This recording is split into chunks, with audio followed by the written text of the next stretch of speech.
It's time for Ogre School. Let's get started. Today we are talking about claims, what they are, why we need them, and what they should look like. Claims are an essential part of making an argument.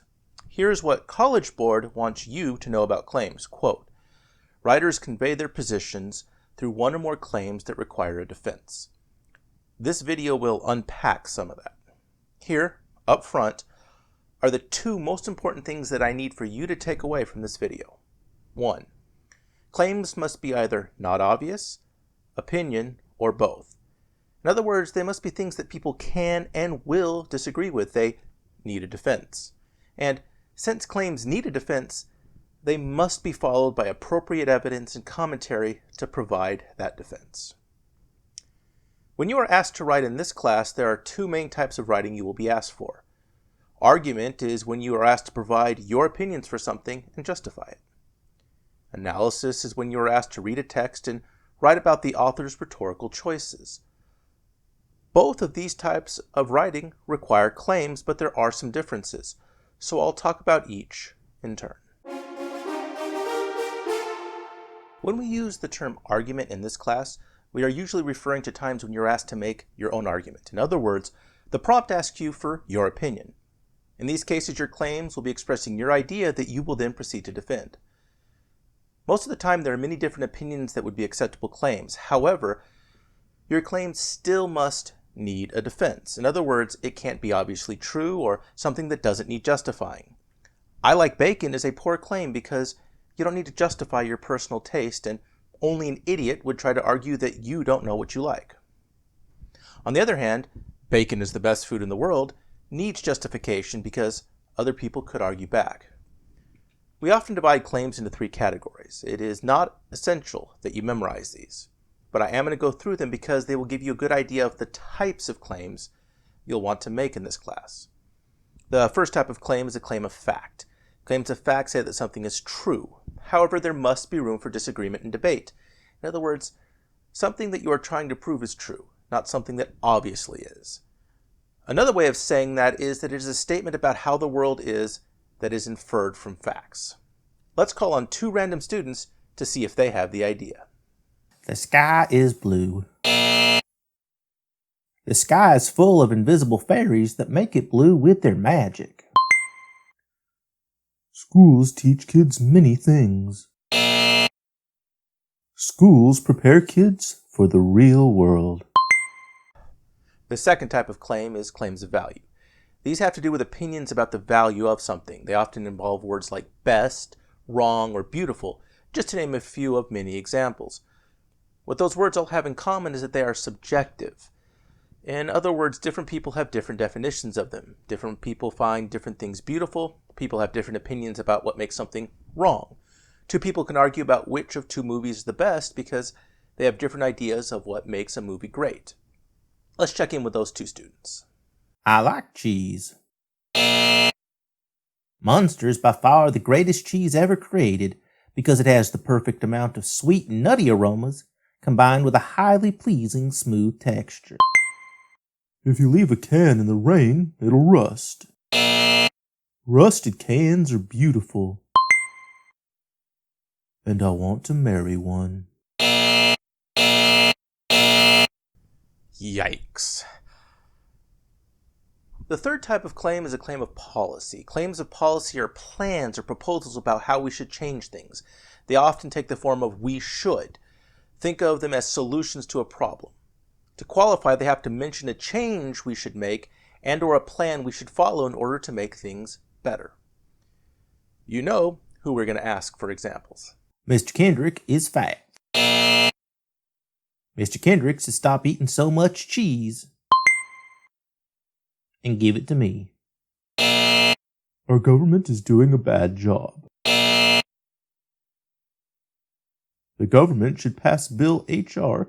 7692 so that our children are better served. When you're asked for your opinion on a topic, remember that no matter what type of claim you make, it must be non-obvious and must need justifying or defending. Also remember that you will be asked to justify and defend it in this class. In this class, when we refer to analysis, we mean that we are looking at a text and discovering the rhetorical choices the author has made. In analysis, we are always making claims of fact. We are making the claim that the author made a specific choice for a specific reason. The most common mistake I see students make is not telling me why the author did something. They only say that the author did it, which falls under the too obvious rule. The reason, the why, is fundamental. So the following is a true statement, but it is not a proper claim for analysis. MLK uses biblical examples in his letter from Birmingham jail. The following is a proper claim. MLK uses biblical examples in his letter from Birmingham jail because his audience is likely to respond well to it. The difference is that one just points out a thing and the other understands it. Any idiot can say, "Hey look, the author talked about a cow." A smart student can tell me why the author brought the cow up. Here are some more examples. I have highlighted the why parts that I am talking about.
That's it for now, guys, except for this word from our sponsor. There is a lot of talk these days about truth and evidence and not lying. This sort of talk is a scourge on our once fine nation. Here in America, we have the constitutional right to claim anything we want, no matter how stupid. But that right is under attack. It's under attack by scientists who insist on testing things and providing evidence and even checking each other's work. It is under attack from do-gooders who call out BS. It is under attack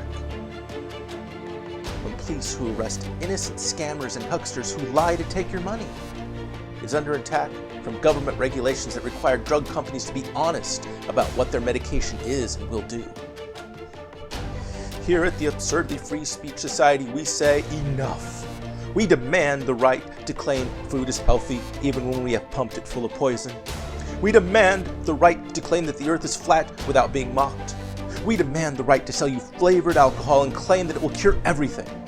We then demand the right to lie, steal, and cheat by making any claims we want, even if it can't be justified. Are you with us? If you join us at the low introductory price of $100 a month, you will receive a free pony, access to our library of useful lies, and the secret cure for cancer and the common cold.